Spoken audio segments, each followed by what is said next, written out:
네, 지도 스님은 광주의 남해 사람인데 대사께 법문을 청하여 여쭈었다. 저는 출가한 이후 열반경을 거의 10년 넘게 보았으나 아직 대의를 밝히지 못하였습니다. 오나오니 스님께서 가르침을 내려주십시오. 대사께서 말씀하셨다. 그대는 어느 대목을 밝히지 못했느냐? 저는 모든 행위 무상하니 이것이 생멸법이다. 생멸이 사라지고 나면 정멸이 즐거움이 된다라는 구절, 즉 우리가 잘 알고 있는 저 열반경 사구계죠. 재행무상 시생멸법, 생멸멸이 정멸위락, 이래서 아주 유명한 개성이에요. 이 구절에 의문이 있습니다. 대사께서 말씀하셨다. 거기에 어떤 의문이 있느냐? 지도가 말했다.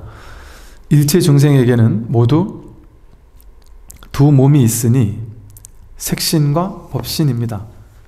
지도가 말했다. 잘 들어보세요. 이 지도 스님 같이 우리는 이제 공부를 이렇게 하면 이게 이제 사람들의 습관이거든요. 이게 머리로 분별하는 사람들의 습관.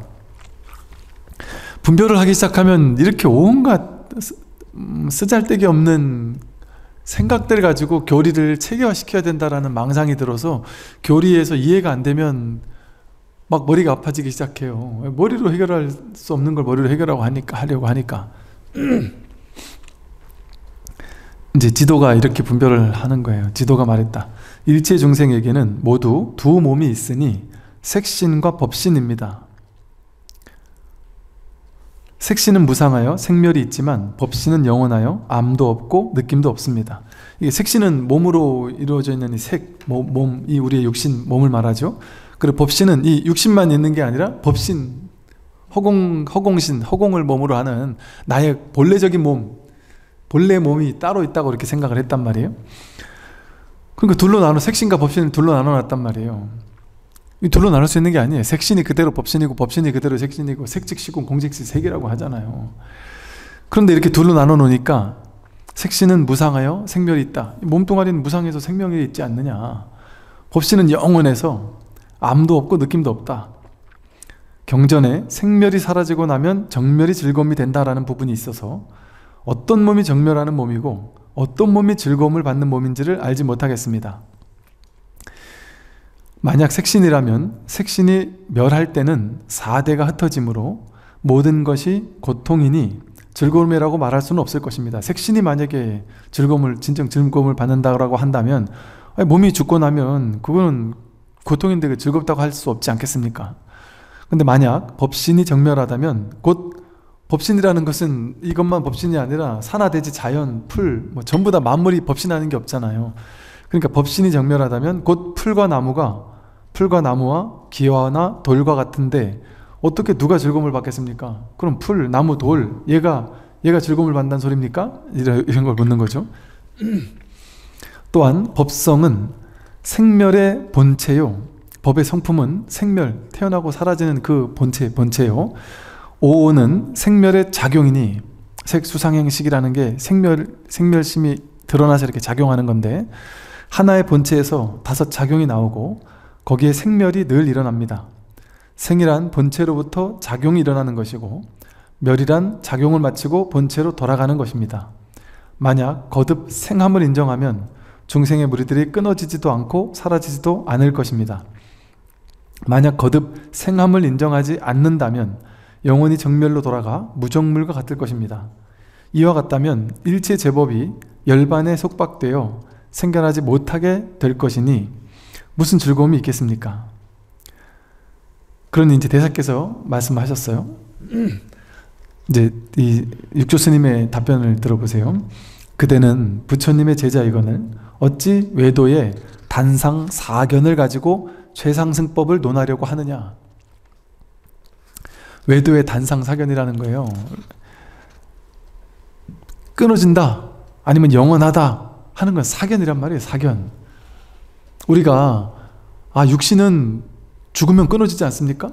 그런데 법신은 불생불멸하는 영원한 것이다 이렇게 법문하잖아요. 경전에도 그렇게 나와 있잖아요. 그럼 그걸 가지고 오케이, 법신은 영원불멸하는 거구나, 항상 하는 거구나 이렇게 딱 쥐고 있으면 큰 사견이란 말이에요. 불교에서 얘기하는 모든 법은 그 방편이라고 하죠. 달을 가리키는 손가락이라고 하잖아요. 불교에서 말하는 모든 경전 가르침은 전부 다 달을 가리키는 손가락이에요. 그 손가락에는 뜻이 없단 말이에요. 저 달을 볼 것이지. 그러니까 임시 방편이라고 한단 말이에요. 방편은 임시로 써먹고 버리는 거지. 거기에 사로잡혀 있으면 그 법상에 사로잡히는 거예요. 아, 불성은 영원한 것이구나. 이건 허망한 망상이란 말이에요. 자기 생각을 가지고 법을 취하는 거란 말이에요. 그거는 사견이다. 단상 사견이다. 너의 견해에 의하면 색신 밖에 따로 법신이 있으며 색신을 떠나 따로 정멸을 구하려는 것이다. 그렇게 이렇게 생각하는 사람은 둘로 나누니까 색신 따로 법신 따로라고 생각한단 말이에요. 생멸을 떠나서 따로 정멸을 구하려고 하잖아요. 우리가 생겨나고 사라지는 이 세상 모든 것들은 생겨나고 사라지는 것들이라서 생멸법이라고 하잖아요. 이 세상 모든 것들은 생멸법이란 말이에요. 얘도 언젠간 태어났었고 언젠간 이렇게 있다가 언젠간 깨져서 사라지겠죠. 우리 몸뚱아리도 언젠간 태어났었고 살다가 언젠간 죽겠죠.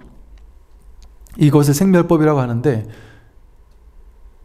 이 생멸을 떠나서 정멸을 구하려는 것과 같다. 어리석음이다 이 소리예요. 불교에서 우리 분별이 이해하는 식으로 설명을 하다 보니까 이 세상 모든 것들은 유의법이라서 생멸하지 않느냐, 생멸하지 않는 법의 본체가 있다 이런 식으로 설명을 한단 말이에요. 설명을. 그럼 그건 깨달으라고 그렇게 설명을 그냥 한 것이지 그거를 견해로 취해가지고 아 그렇게 되는 거구나 하고 쥐고 있으라는 얘기를 하는 게 아니란 말이에요. 그거를 내가 내일이 되어야 된다는 거예요. 그것이. 그게 내 공부가 되고 내 삶이 되라는 소리지 그걸 머리로 취해서 이해해가지고 알으라는 아르마리로 취하라는 소리가 아니란 말이에요. 생멸이 그대로 법신이에요. 생사 즉 열반 이러잖아요. 중생이 그대로 부처고 번뇌 즉 보리라고 하잖아요. 번뇌가 그대로 보리예요. 그런데 그렇다고 해서 한 생각 일어났다, 한 생각 번뇌가 일어났다, 그대로 그게 보리예요. 근데 이제 또 어리석은 사람들은 그러면 내가 망상을 일으켜도 그게 부처라는 소리야? 아 그럼 망상이 부처라는 소리구나 하고 이걸 쥔단 말이에요. 이 말을 쥐봐야 무슨 의미가 있습니까? 말을 쥐면 또 다른 경전에서는 한 생각 일어나는 거 그건 번뇌 망상이고 그건 번뇌 망상이 없애야지. 그래서 무심하라고 한단 말이에요. 또 어떨 때는 한 생각이고 번뇌가고 보리다라고 했다가 어떨 때는 무심해야 된다. 그 생각을 내려놓는 게 법이다라고 한단 말이에요.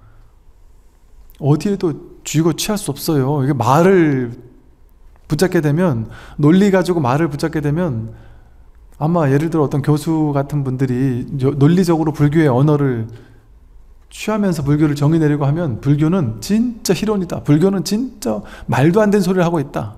자기가 한 말을 자기 스스로 깨면서 자기가 무슨 논리 쓰는지도 모르는 정말 어리석은 존재들이 불교다. 이렇게 얘기할 거야 아마.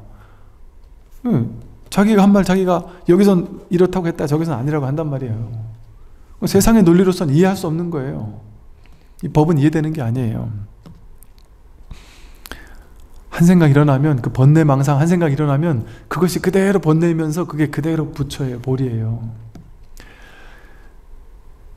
이러고 넘어가야 되는데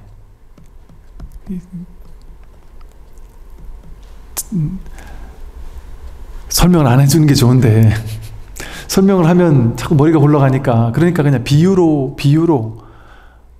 드는 거예요. 비유로 들면 또 비유로 알아듣고 알았어 이렇게 하면 안 되고요. 비유는 비유일 뿐이에요. 아 그럴 수 있는 개연성도 있긴 있단 얘기구나. 근데 나는 모르겠네 하고 막혀야 되는 거예요. 마치 뭐와 같으냐, 바다 위에 파도같이 있잖아요. 그 파도가 한 생각 일어나는 거예요. 쉽게 말해 생각이 일어나는 거, 번뇌망상이 일어나는 거예요. 근데 생각이 일어났어요. 파도가 한번 쳤어요. 근데 그 파도가 바다예요? 파도예요? 파도면서 그대로 바다란 말이에요. 한 생각 일어나는 그것이 그대로 바다란 말이에요. 바다. 그러나 우리는 거기 물드니까 거기 모양에 사로잡히니까 파도의 모양에 사로잡히고 생각에 사로잡히고 생각을 개념에 쫓아다니고 말에 끌려다니고 모양에 끌려다니니까 그게 나에게 힘을 지닌 어떤 실체적인 모양이 되어가지고 그것을 가지고 세상을 만들어낸단 말이에요. 만법유식. 모든 것을 자기 의식을 가지고 만들어낸단 말이에요. 그러면서 끌려다닌단 말이에요. 그 생각에, 번뇌망상에 끌려다니니까 그걸 중생이라고 하는 거예요. 근데 번뇌가 일어난다 할지라도 이게 번뇌인지를 명확하게 알고 이게 파도가 그대로 바다인지를 명확하게 깨닫는다면 마음껏 파도를 일으켜도 상관없단 말이에요. 생각이 일어나도 상관없단 말이에요. 그게 그대로 바다인지를 확인했다면. 그러면 그때는 이제 생각을 마음껏 쓰는 거죠. 부처님이 생각이 없는 사람이겠어요? 무심이라고 했다고 해서 부처님 무심이니까 생각이 없지? 생각이 없겠습니까? 생각이 있는데 생각이 없는 거예요. 그게 하되 함이 없이 한다는 말이 그 말이고요. 머무는 법 없이 마음을 낸다는 게 그 말이란 말이에요. 어떤 한 생각도 집착하고 취하는 게 없어요. 왜? 만물이 전부 다 이 파도와 같이 허망한 줄 아니까. 그러니 무슨 일을 하든 무슨 행동을 하든 상관없단 말이에요. 거기에 걸리지 않으니까. 그러니까 처음에는 수행자가 계율을 따라가야 되는데 나중에 완전히 깨닫고 나면 내가 하는 모든 일거수일투족이 그냥 계율에 어긋나지 않는 거예요. 계율이 나를 쫓아온다, 이런 식의 표현을 쓴단 말이죠.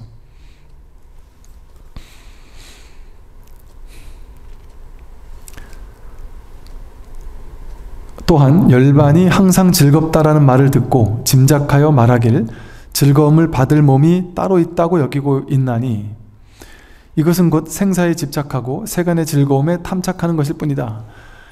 열반이 항상 즐겁다, 그렇게 하니까 참 열반락, 우리가 이제 열반 하면 우리 열반경에서도 상락아정 이런 표현을 쓴단 말이에요. 이 열반경에서 말하는 상락아정이라는 표현을 보고 초기 불교만을 불교라고 여기는 사람들은 대승불교는 부처님 법문과 어긋난다, 이런 식의 얘기를 해요. 왜? 초기 불교에서는 아트만 그런 거 없다. 몸을 주재하는 뭐가 따로 있는 게 아니다. 아트만이 몸을 끌고 다니는 참나다, 이런 게 아니라고 석가모니 부처님 얘기했단 말이에요. 무아라고 얘기했단 말이에요. 근데 왜 열반경에서는 참나, 열반, 해탈의 경지는, 열애장은 상락아정, 항상 하고 항상 즐겁고 항상 내가 있고 진정한 내가 있고 항상 깨끗하다, 이런 식의 표현을 썼단 말이에요. 그러면 그걸 보고서 대승불교는 상락아정이래, 상락아정이라는 뭔가가 따로 있다고 이렇게 얘기한단 말이야, 이렇게 생각한단 말이에요. 이거 얼마나 어리석은, 이건 참 뭐랄까, 이거 이 방편의 기초를 모르는 거죠. 방편의 기본을 모르는 발상이죠. 열반경 이 대승불교 경전들이 그것만을 주구장창 설명한다면 거기 사로잡혀 있는 경전일 수 있죠. 또 선불교 조사 스님들이 주인공, 불성, 본래면목, 견성만을 계속 얘기한다면 그분들이 거기 사로잡혀 있는 사람일 수 있죠. 그죠? 근데 경전도 그렇고 선어록도 그렇고 뜨문뜨문 보지 말고 좀 꼼꼼히 보면, 꼼꼼히 볼 것도 없어요. 스스로 방편을 내세우고 스스로 그 방편을 깨고 있단 말이에요. 모든 경전과 어록에서. 이렇게도 설명할 수 있다 하고 얘기한 거예요. 그러나 여기에 머물러 있으면 그건 틀렸다라고 얘기하고 있잖아요. 지금 계속 스님들이 주인공 불성을 깨달아라 하잖아요. 그런데 스님들의 어록을 읽어보세요. 주인공 따로 없다, 불성 따로 없다, 그걸 따로 있다고 하는 건 여전히 방편이다. 여전히 소를 키워야 되는 사람에게나 소가 있다고 얘기하지, 공부가 엄만히 익어가면 시부도에서 보세요. 소가 사라지고 나도 사라지잖아요. 소가 바로 깨달음인데 깨달음이 사라진단 말이에요. 깨달음도 따로 없어요. 그 얘기를 안 하면 이게 외도죠. 안 하면 그 얘기를 대승경전에서 하고 있다니까요. 근데 그러면 그게 뭐겠어요?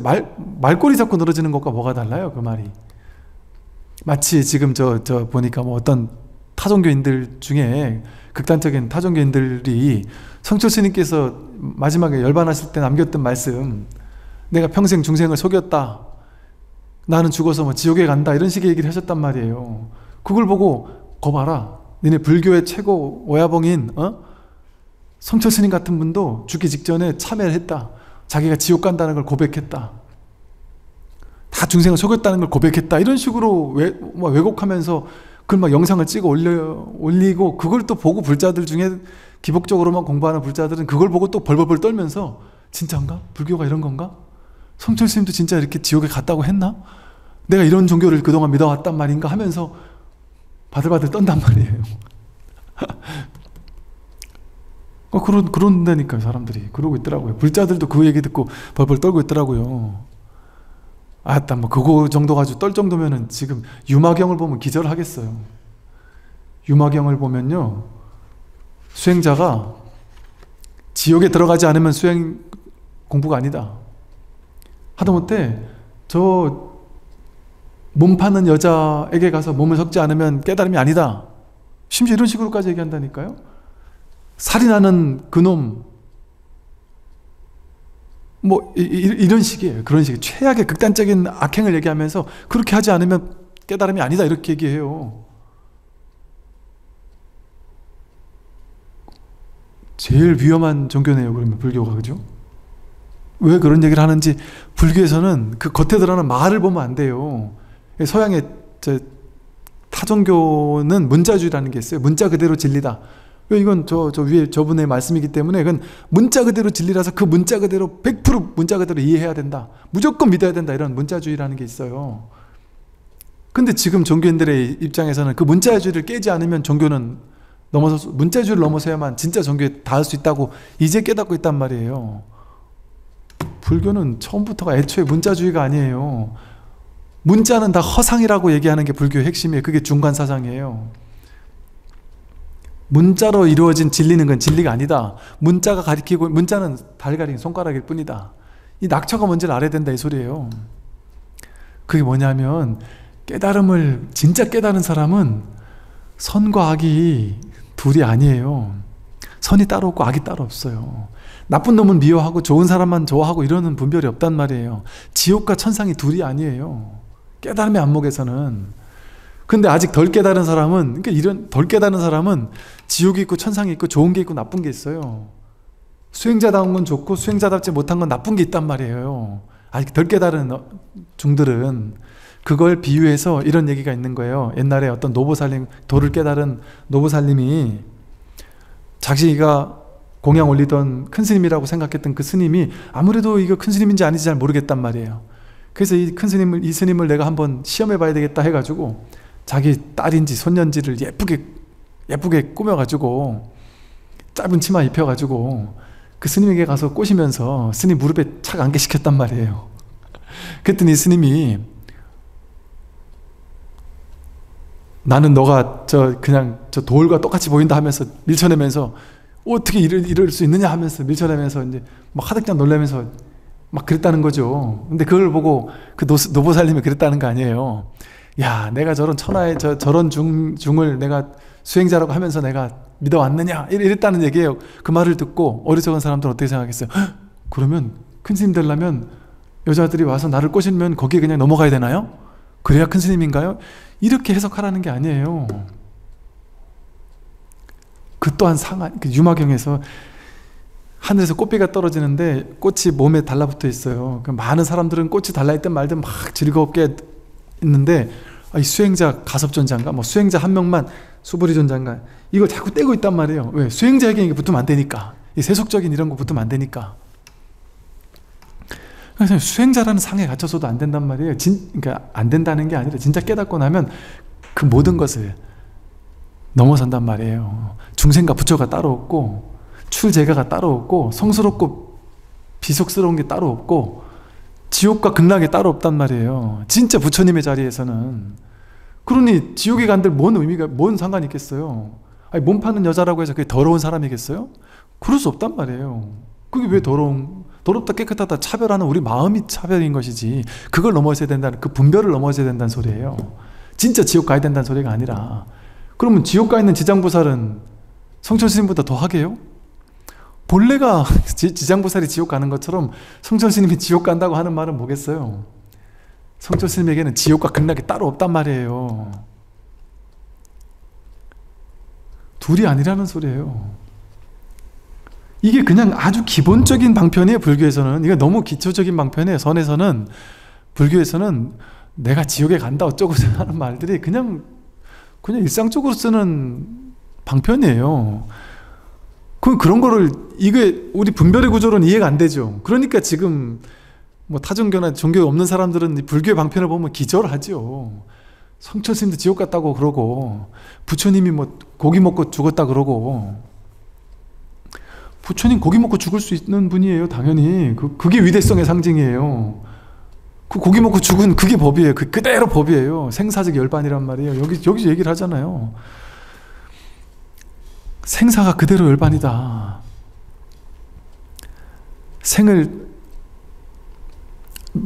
생멸을 떠나 따로 정멸을 구하려는 어리석음을 할 것이냐 이러잖아요. 생멸이 그대로 정멸이라니까요. 생멸이 그대로 정멸이에요. 그러니까 그래서 이 공부가 참 이게 어려운 측면이 있는 게, 이 공부가 아무에게나 법문할 수 없는 공부예요, 이 법문은 너무 뭐랄까요, 상상 초월, 너무 이게 적당히 높은 법문, 쉽게 말해 적당히 수준 높은 얘기를 해야지. 유치원생한테 박사과정 법문을 해버리면 유치원이 이해가 되겠습니까? 초등학생 이해를 하겠습니까? 중학생 이해를 하겠습니까? 너무 과도하게 높은 법문을 대중적으로 하기가 쉽지가 않은 거예요. 그러니까 지금까지 엘리트 불교였죠, 이 선불교라는 게. 근데 이제는 그 틀이 깨지는 시대니까 이렇게 한단 말이에요. 여러분들 보세요. 여러분들 같은 분들이 많다니까요. 저도 사실은 깜짝 놀랐죠. 물론 제가 이제 좀 방편을 부처님 따라 하느라고, 부처님이 선불교 선사 스님들은 그냥 따라올 사람만 따라와라 하고 그냥 이 법을 곧장 설했지만, 직진심했지만, 부처님은 그러지 않으셨잖아요. 저 낮은 수준의 사람들에서부터 모두가 차근차근 단계를 밟아갈 수 있도록 단계별 근기 설법을 하셨단 말이에요. 차제 설법을 하셨단 말이에요. 그래서 이제 그것을 좀 부처님의 그 위대함을 본받아서 차용해서, 저도 막 쉬운 얘기부터 이 법에 대한 안목 있는 얘기까지 막 그냥 하다 보니까 이제 좀 따라온 것도 물론 있긴 하겠지만, 그럼에도 지금 저한테 많은 분들이 요청한다니까요. 스님, 저 생활법문도 좋긴 한데 이 법을 좀 더 얘기해 주셔요. 그런 사람들이 점점 늘어나고 있다니까요. 점점 늘어나고 있습니다. 그러니까 이제는 대중들의 의식이 너무나도 높아진 거예요. 충분히 이해한다니까, 이런 정도를. 이제 이런 정도의 법을 이제 믿고 따라올 사람들이 이제는 많다니까요. 옛날하고 이제 시대가 완전 달라졌어요. 그거를 누구예요? 서양의 뭐 무슨 영적인 수준을 지수로, 숫자로 표현하는 어떤 교수가 있더만요. 그 사람은 지금의 인류에 있는 지금의 인류가, 지금 사람들이 인류 역사 속에 그 어느 시대보다 가장 의식의 레벨이 높다, 뭐 이런 식의, 뭐 그것도 뭔 얘기인지 모르겠지만 그런 식의 얘기를 하는 사람도 있잖아요.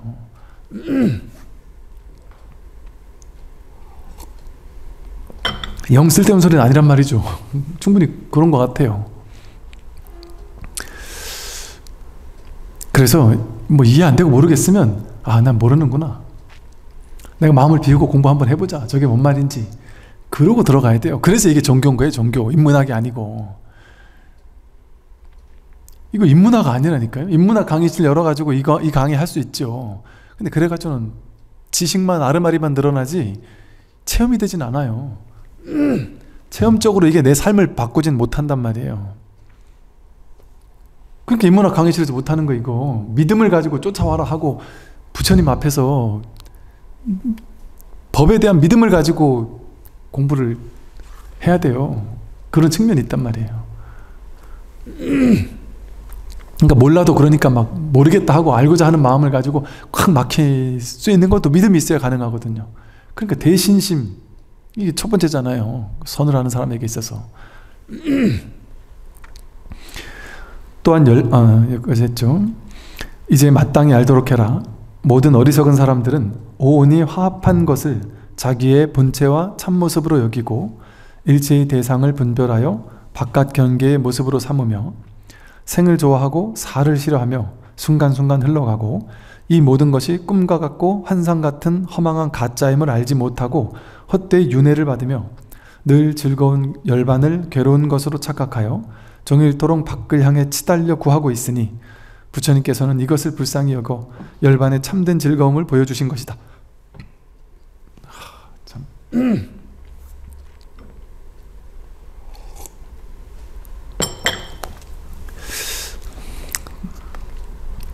참 이 선어록들 보면 참 정말 기가 막힙니다. 어리석은 사람들은 이 오온을 화합한 것을 이 몸뚱아리 지수화풍 4대가 합해서 몸을 이루었잖아요. 그리고 이 몸에서 느낌, 생각, 의지, 의식, 몸, 느낌, 생각, 의지, 의식, 이게 색수상행식 이 5가지가 화합해가지고 그냥 이게 이렇게 있는 거예요. 정말이지 않나요? 몸뚱이 왔다 가잖아요. 이게 물을 먹고 또 싸고 음식을 먹고 또 싸고 계속 순환하잖아요. 순환하는데 요거 하나만은 절대로 완전히 빠져나가서 없어지지 않고 여기 남아가지고 나를 형성해가지고 요거 하나만은 영원히 여기에 딱 붙어서 이 모든 것을 조절하는 나의 정체성, 나의 어떤 변치 않는 어떤 핵 있을까요? 뇌세포는 절대 안 변하나요? 왜? 전체를 주관해야 되니까? 그래서 뇌세포가 진짜 난가요? 심장은 뭐 절대 안 변하나요? 뭐 하나 절대 안 변하는 게 있을까요? 하다못해 과학적 연구로도 뭐 7년이면은 모든 세포가 싹 다 바뀐다는 둥, 또 세포 분자 전자 뭐 넘어가가지고 뭐 어떤 뭐 쿼크가 됐든 뭐 더 아주 최소 단위에 이르면 그거의 생멸은 10의 마이너스 23승초다. 완전히 찰나찰나지간에 그 최소 단위가 찰나찰나지간에 죽고 살고 있단 말이에요. 지금 이 순간도 매 순간 죽고 살고 있단 말이에요. 아니, 하다못해 지금 생각해도 깐난 애기 때 그 몸하고 지금 몸하고 같은 게 하나라도 일이라도 있을까요? 다 없어졌죠. 그 다 새로운 몸이 됐죠 지금. 그러면 느낌은 어떻겠어요? 느낌은 여러분 막 우울할 때도 있었고 행복할 때도 있었어요. 우울한 느낌 왔다가 갔잖아요. 기쁜 느낌 왔다가 갔잖아요. 그때 좌절 왔다 갔잖아요. 그때 성공 왔다가 갔잖아요. 느낌 왔다 간단 말이에요. 생각도 옛날엔 이 생각하고 살았는데 요즘엔 딴 생각할 수도 있잖아요. 옛날엔 기독교였는데 지금 불교일 수도 있고, 옛날엔 진보였는데 보수로 바뀔 수도 있고, 생각 바뀐단 말이에요. 계속 바뀌어요. 의지? 옛날에 이거 하고 싶어 했는데 지금은 전혀 그거 하고 싶지 않아 이럴 수 있어요. 의지가 계속 바뀌죠. 자기 바람이나 의지도 바뀌죠. 의식 계속 바뀌죠. 식의 증장이라고 하잖아요. 경험에 따라서 의식은 계속 바뀌는 거예요. 분별심은 다 바뀌어요. 싹 다 바뀌어요. 이 오온이 화합한 것을, 이것을 근데 자기 본체라고, 자기 참모습이라고 착각한단 말이에요. 어리석은 사람들은. 불교 핵심은 이거 나 참모습 아니다. 그러면서 이렇게 하죠. 여기는 좀 있다. 이것을 참모습으로 여기면서 또 일체의 대상을 분별하여 바깥 경계의 모습으로 삼는다. 바깥에 있는 경계를 여기 내가 있다 이렇게 분별해 놓고, 바깥엔 또 세상이 있어. 바깥엔 일체 대상이, 바깥 경계라는 세상이 실제로 있어. 이렇게 한단 말이에요. 어리석은 사람들은 나도 실제화시키고 세상도 실제화시킨단 말이에요. 그래서 그렇게 나와 세상이 생기고 나와 다른 사람들이 생기니까 내가 태어났다라고 이렇게 몸뚱이가 오온이 난주하니까, 몸이 있으니까 몸이 태어났나 보다 옛날에. 그럼 내가 언젠가 죽겠지 이렇게 생각한단 말이에요. 그래서 생은 좋아하고 사는 싫어하며 순간순간 흘러가고, 순간순간 이 몸뚱이가 실제 흘러간다고 생각해요. 서울도 갔다 부산도 갔다 왔다 갔다 한다고 생각해요. 나이도 먹는다고 생각해요. 이 모든 것이 꿈과 같고 환상 같은 허망한 가짜임을 알지 못하고 헛되이 윤회를 받는다. 이 모든 게 내가 태어난다 죽는다 이게 실제가 아니에요. 이게 내가 있다 세상이 있다가 실제가 아니에요. 이 모든 것이 꿈과 같고 환상과 같은 허망한 가짜임을 알지 못하니까 윤회한다는 망상이 드는 거예요. 여러분, 이 몸이 나라고 생각하는 망상을 가진 사람은 윤회가 있겠죠. 이 몸이 나니까. 이 몸이 나라고 생각하면 윤회가 있잖아요. 내가 죽고 나면 다른 몸을 받을 거 아니겠어요? 왜? 또 이 몸이 난 줄 아는 사람은 내가 생사가 있다고 생각하잖아요. 내가 죽는다고 생각하잖아요. 그러면 죽음 이후 어떻게 될까 이렇게 생각하잖아요. 이거 불교 기본이잖아요. 그죠? 그런데 불교 유명하신 분들 중에도, 학자나 뭐 불교 쪽으로 유명하신 분들 중에도 윤회가 있다 파와 윤회가 없다 파가 나는 싸워요. 윤회가 있으려면 기본적으로 윤회할 내가 있어야 되잖아요. 윤회할 내가 없어서 기본적으로 불생불멸이란 말이에요. 생도 없고 사도 없어요. 나도 없고 남도 없고. 이 법의 자리에서는 그게 없잖아요. 그럼 뭐가 윤회래요 도대체? 뭔 윤회가 있어요? 제가 지금 법의 자리에서 얘기하는 거예요. 이 법의 자리에서는 윤회가 없죠 당연히. 그러면 그 윤회가 있다를 실제화시켜서 얘기하면 안 된단 말이에요. 제가 말하는 거는 윤회가 없다고 얘기는 할 수 있어요. 왜? 있다고도 얘기할 수 있어요. 왜? 방편으로는 윤회를 설명할 수 있으니까. 방편으로는. 왜? 이 현실에서는 어제가 없단 말이에요. 죽어도 어제는 없어요. 한 번도 어제 못 가봤잖아요. 한 번도 안 가본 사람이 맨날 어제 한단 말이에요. 태어나서 생생하게 증명됐잖아요. 한 번도 어제 안 가본 게. 그런 진실의 입장에서는 어제가 없어요. 과거도 없어요. 미래도 없어요. 그러니까 윤회도 없어요. 진실은 명백하게 진실이잖아요. 이게 내가 증거잖아요. 내가 증명했잖아요. 자기 스스로. 이게 진실이에요. 그런데 진실이 아니라 생각의 차원에서는, 분별의 차원에서는, 망상의 차원, 의식의 차원에서는 어제도 있다고 얘기할 수도 있죠. 내일 있을 거야 라고 얘기할 수도 있죠. 윤회 얘기할 수 있죠. 내가 전생에 뭐였을까 해볼 수 있죠. 생각의 차원에서는. 근데 생각의 차원은 분별이고 망상이고 의식이잖아요. 그러면 윤회를 얘기할 거면 이건 의식의 차원의 방편이다 이렇게 하고 윤회를 얘기를 해야지. 윤회는 명백하게 있다라고 실제화시켜서 얘기하는 거는 진짜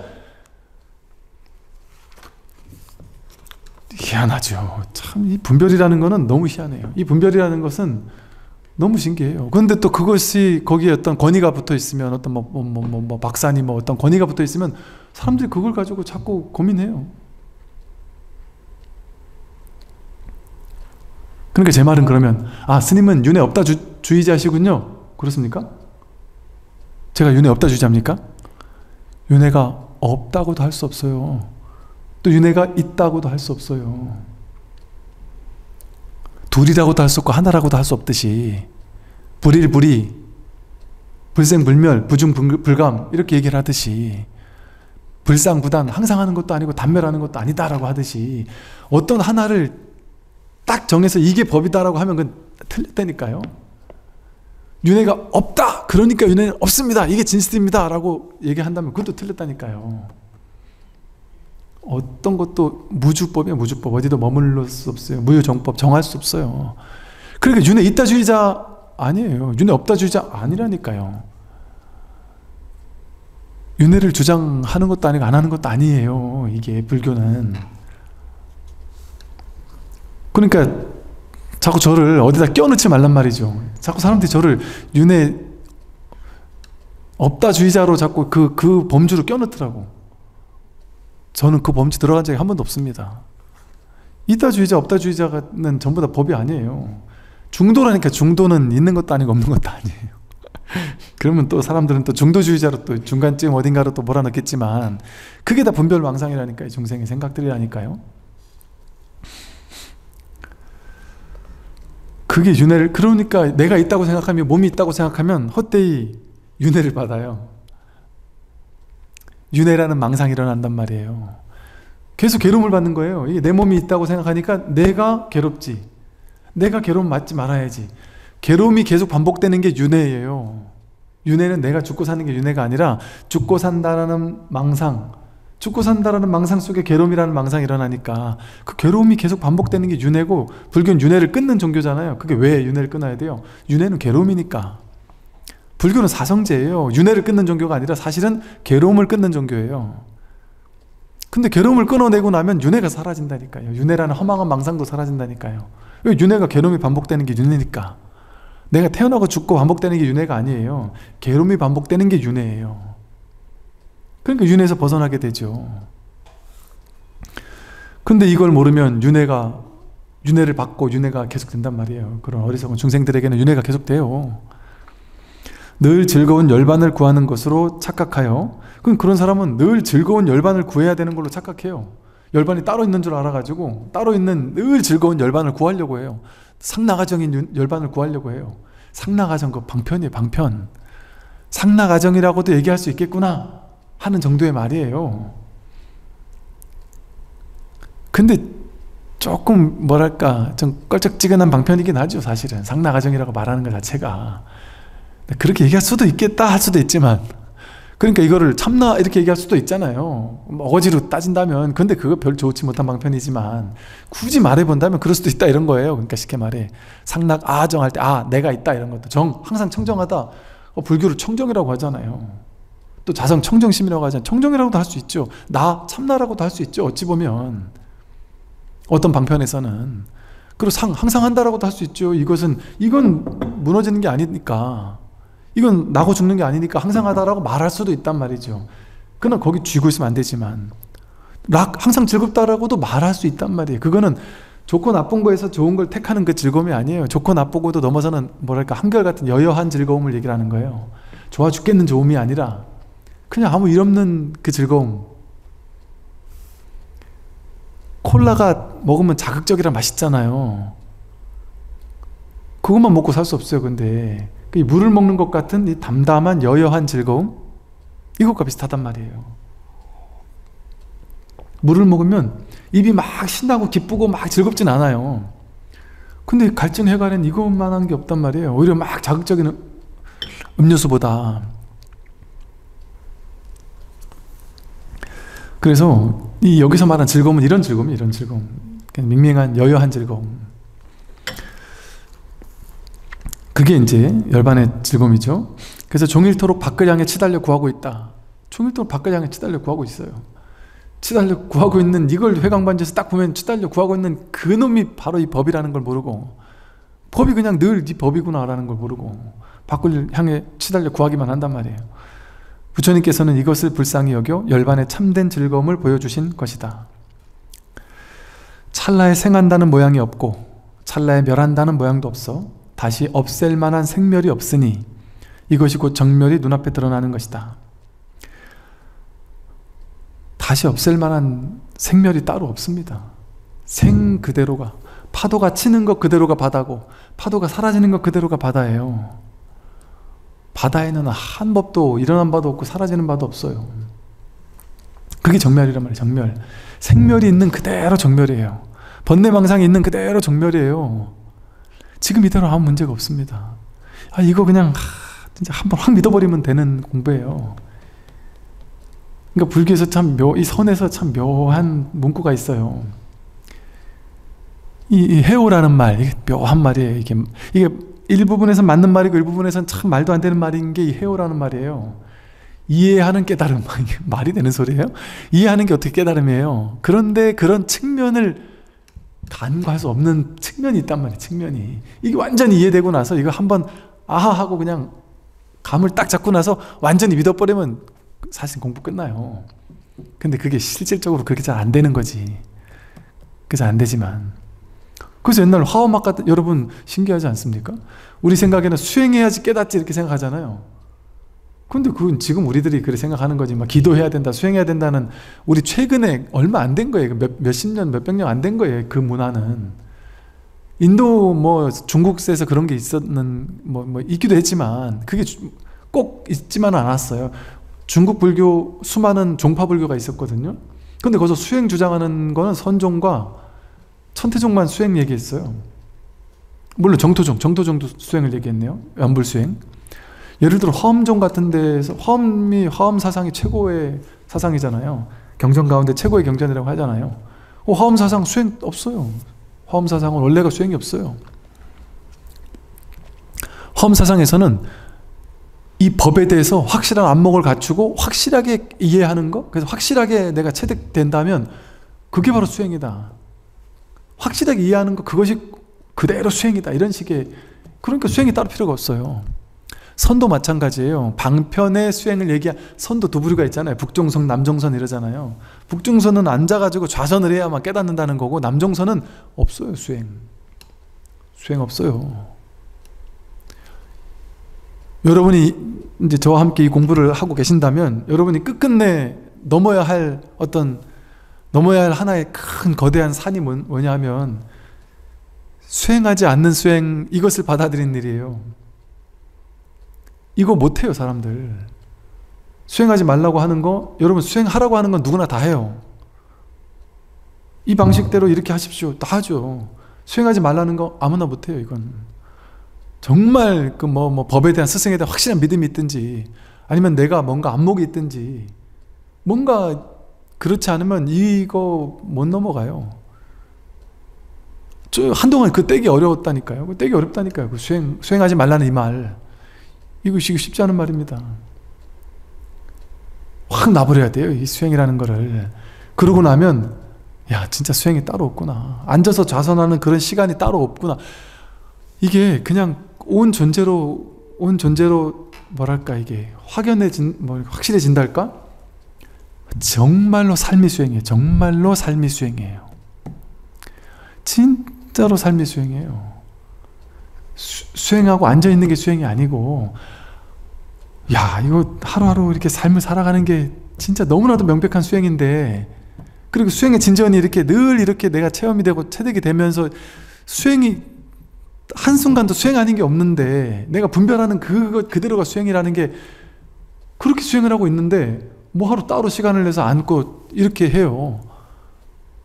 물론 그거를 굳이 억지로 안 할 필요도 없죠. 조건이 그러면 할 수도 있고, 조건이 그렇지 않으면 안 할 수도 있는 거죠. 그러니까 제 말은 수행할 필요 없다 이 말은 또 아니에요. 수행을 하면 되고, 안 하면 되고, 거기 걸릴 필요 없단 말이에요. 내가 그 마음에 거기에 걸려가지고 어떤 하나를 딱 정해놓을 필요는 없단 말이에요. 그러니까 옛날 선사 스님들 어땠어요? 뭐 잠선을 했어요? 뭘 했어요? 그냥 하루 일과하는 게 수행이에요. 법문 듣고, 틈나는 대로 법문 듣고, 나머지는 그냥 하루 일과하는 거예요. 일상을 보내는 거예요. 맨날 논농사 밭농사하고 밥하고 빨래하고 설거지하고. 그래가지고 여러분, 중국에 불교 범란 일어나고 이러면서 국가에서 불교를 막 훼손하기도 하고, 또는 막 국가 정속된 불교로 막 이렇게 하고 이랬을 때, 선불교가 나중에 종파불교 다 무너졌거든요. 선불교만 살아남았어요. 왠지 아세요? 나중에 또 선불교도 조금씩 바뀌지만, 선불교는 어디에 의존하는 불교가 아니에요. 신도님들의 시주바도고 이런 거보다도, 그 모여 사는 스님들이 산 중턱에, 지금도 그 백장스님 수행천가 어디를 가보면, 야, 어떻게 이런 데 살았나 싶대요. 산 중턱에 큰 이런 분지 같은 곳에 수행처를 해놓고 스님들이 거기서 당신들끼리 그냥 산 거예요. 알아서 먹을 걸 조달해 가면서, 알아서 농사 짓고, 알아서 옷 입고 하면서. 그러니까 그거 하려면, 그 스님들이 자급자족하면서 먹고 살려면 얼마나 부지런히 일해야 되겠어요. 먹고 살려면. 그게 수행이었다니까요. 그게 따로 수행 시간 없었어요. 좌선 따로 안 했어요. 좌선. 아예 좌선당 자체가 없었어요. 나중에 만들어졌어요. 법당밖에 없었어요. 법당은 설법당이에요. 부처님도 안 모셨어요. 왜? 그 절에 주지가 지금 말하면 조실인데 방장인데, 그 주지라는 방장은 방장에 머물고 있는 사람을 주지라고 불렀어요. 근데 그 당시 주지는 법을 깨달은 사람만 주지할 수 있었어요. 그러니까 주지가 부처였단 말이에요. 쉽게 말해. 그러니 법당에 부처님을 뭐하러 모셔요? 그냥 강당만 하나 있었던 거예요. 법당, 설법당. 그 설법당에서 맨날 설법하고 10분, 그것도 10분, 20분 서서 설법 들었어요. 지금 중국 법당 가보면 이런 데가 아니잖아요. 그러니까 서서 잠깐 10분, 15분 법문 듣고, 그러고 이제 나가서 일하고. 그게 공부였단 말이에요.